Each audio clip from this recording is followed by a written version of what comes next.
everyone, Ryan Embry here for The Sweet Spot. We are here at the Hunter Hotel Investment Conference, live on location.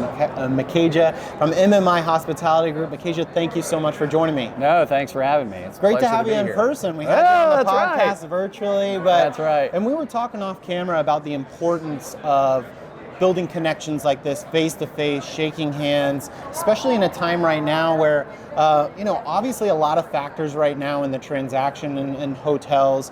Talk to us a little bit about your history with the Hunter Conference, and we talked about that Southern hospitality. Yeah. That might be the last thing that takes a deal over the edge. Yeah, no, this is a perfect platform for that. I think this is the 36th year of the Hunter Conference. Uniquely, I think MMI has attended this conference from its inception, Wow. which is pretty wild. I joined several years ago, and when I joined the company, started coming, and I think being a Southeastern-based organization of the large industry events, it's the one that is in our backyard, Sure. right? But also I think there's a certain personality that the Hunter family has applied in creating it many years ago and has kind of bled through all the decades of what it is today, where there's a lot of work that's put into what happens in the panels and the content that's produced. But like any conference also, there's a lot that's done out in the lobby. Yes. A lot in the atrium, a lot of handshaking, a lot of looking at name badges and, oh yeah, okay. Right. I need to make sure I connect with them, actually get to see them in person, kind of a thing. So Sure. It's a great event. And the programming is set up as really kind of icebreakers for that initial conversation, right? And Yeah. you start to see a lot of these industry trends bubble up to the top, whether it be in panels. We just got out of one about AI and technology and where that's going to be into the future. But also a big trend that we've seen lately is the rise and kind of vengeance of the food and beverage back into hotels and hospitality. You and your team have positioned MMI Hospitality for that moving forward. Talk to us a little bit about that. Yeah, I mean, I think I can't get too much credit in the sense that it's where we were born. Right. We maybe just haven't moved away from it. Sure. But food and beverage is a critical revenue line for the organization. We actually have 3 operating companies, so outside of hotel ownership and management, we have 2 other operating companies that are even more so focused in food, which benefits our hotel platform, recognizing that all of them, regardless of the setting, have got to compete as if they're on the corner of Main Street as a standalone. I mean, here at this event, we're at the Marriott Marquis in downtown Atlanta, obviously what the food and beverage team does here in property for an event of multiple thousand people, how they're able to execute an experience for a group of hoteliers, a pretty picky audience, I guess you could say. But food and beverage is critical. There's a lot of thought that have been, at one point, people have thought about certain ancillary services within our businesses being lost leaders, potentially, et cetera. But there could and should be money made in food and beverage. It can be done, but it just comes down to thoughtfulness, really getting into the weeds of the numbers, and treating it as a business of its own. I've noticed, when we do spotlights, go to properties, we're getting away from that basic menu and more curated, flavorful, and even details in the menus that has to do with the local area.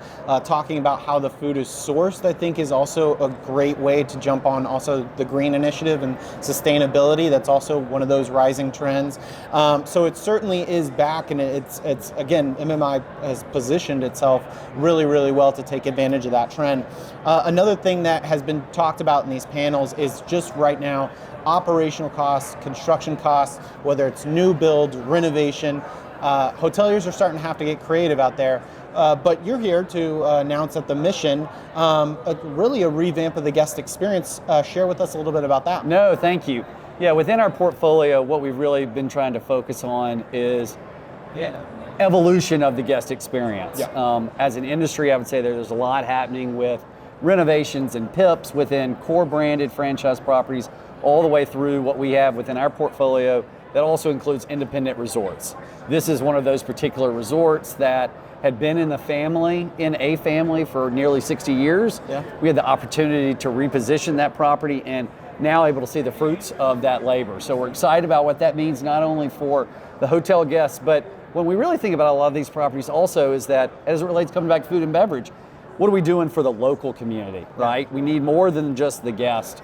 We need the local. Sure. And we need also, in this particular situation, down in Central Florida, also, we've got golf members, we've got a spa, all these other services that are attractors for not only those that are staying with us overnight, but those that might just be, around the corner. Yeah, no, absolutely. It's that redefined guest experience, telling that story that we certainly talked about on our episode, being able to share that, and this is just the next evolution of that, and excited to kind of see that progress there.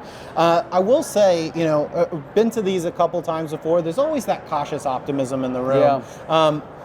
Certainly they talked about geopolitical, insurance rate, property taxes, all of those things, staffing, construction costs. There's a lot out there, but MMI Hospitality has been around for a long time, right? I've seen a lot of those things. How do you stay resilient at a time that really mirrors how resilient our industry is, and been able to be 40 plus years with MMI Hospitality? Yeah, so I don't know if it's the appropriate parallel or not, but it's something that comes to mind is that because MMI has been around as long as it has, not only as an operator but an owner of properties, markets move, right?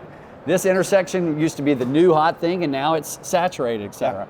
And in the same way that a GM could say, well, we need all the businesses move to the next interchange or move to the other side of the town or whatever it might be. That is not something we can control, right? The general manager and his or her team cannot move the box. Right. So it comes back to whether it's geopolitical subjects or backyard Main Street business.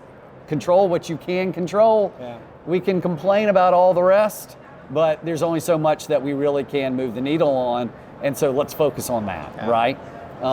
It makes it tough, kind of some tough love sometimes in those situations. But instead, you just try to double down on which that you can really make an impact. Yeah, very, very prudent advice there, and some hope for hospitality. Yeah. Like I said, there's always going to be those valleys, but we always recover, as we saw a couple years ago. That's right. It's not only about how the tide goes up and down, but what you can do to differentiate yourself. Absolutely. There's money to be made in both. Yeah, absolutely. Well, as we wrap up here, what's your vision here as you sit? We're, just in Q1 2025, I had to remind myself there. But what's your vision for the rest of this year and just outlook on the portfolio? Yeah, I think that like you said, it's not only the rate and occupancy of the hotel, that's of course important, but what's in the middle of the P&L and what are those additional revenue lines that we can really build out and create larger experiences to attract a broader audience. We're looking at a number of properties that have smaller key counts, either because the markets are smaller or because the property can only sustain so many, amount of square feet, et cetera.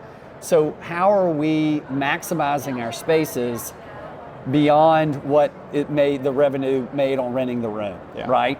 And so making sure that we've got space all day that can be used by all sorts of different folks. Yeah. And I think that's where things are moving. We're excited that we think that we're positioned well for that next chapter. Well, the ingenuity really comes out during these times. So excited to see and keep a close eye on MMI Hospitality Group. Thank you, sir. Thank you so much for joining me on The Sweet Spot. Thank you. Appreciate it. All right, and we'll join you next time.